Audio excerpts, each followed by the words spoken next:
Well, we're doing the drive down the mountain again.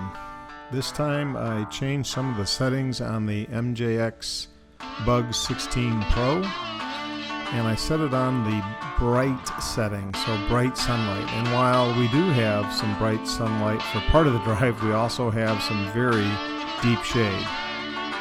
The video did seem to come out a little bit better, at least playing it back initially. I did this time also use some of Adobe Premier's auto adjustments. So I decided, okay, let's see what Adobe can do with this video and just run it through all the auto corrections that are available.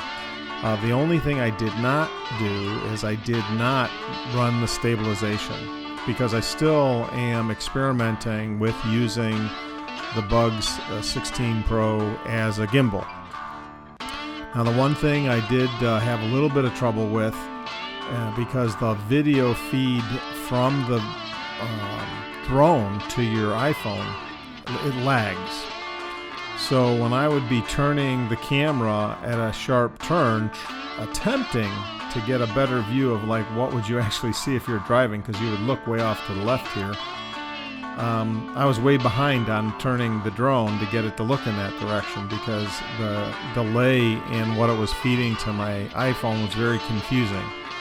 So I would say there's probably a good 3 to 4 second delay in terms of where you're really at and what you're really filming and what it's really sending to your iPhone. I don't know if it's just because I have an iPhone 11.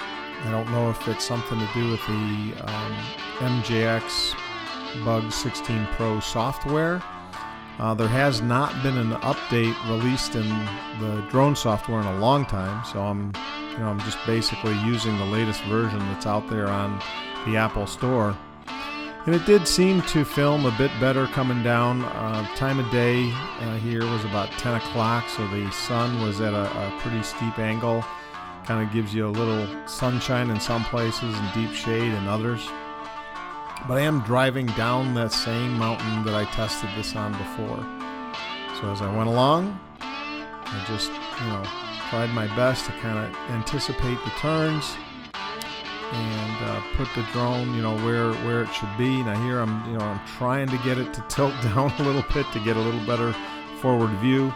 But as I mentioned previously, the downward tilt on the drone has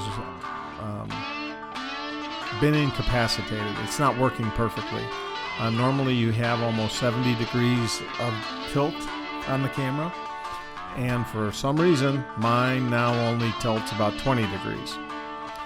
So I cannot use the remote control to tilt the pan down very far. You can get a little bit of tilt up and down, but I don't know if I had too many hard landings or what the problem is. But no matter what I do, I can set it, and let's say I set it down at 40 degrees, then I can turn it down another 10, 15, or 20 down, and then back up, and then I can't go back down again. So once I use this drone for flight, once it takes off, that I'm pretty much set as the way the camera is. But I think I mentioned in the previous video, the Wi-Fi between the iPhone and the drone is terrible.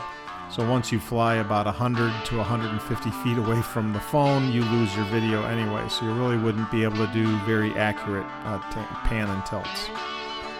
But I do think the lighting on this turned out better using the bright setting.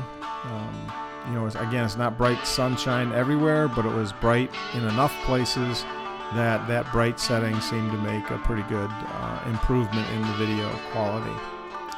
I hope this is helpful to anybody considering using their drone as a gimbal. It is possible, but just realize if you're the one doing the driving and holding it out, hopefully you're doing it on a private road like this. This is a closed county road. It now belongs to me and my neighbor on the right. And it's our private road from where we started all the way out here to where it opens out into this field. So this is all private road. Nobody else can drive on it but me and my neighbor. If you have any questions, let me know in the comments. Have a great day.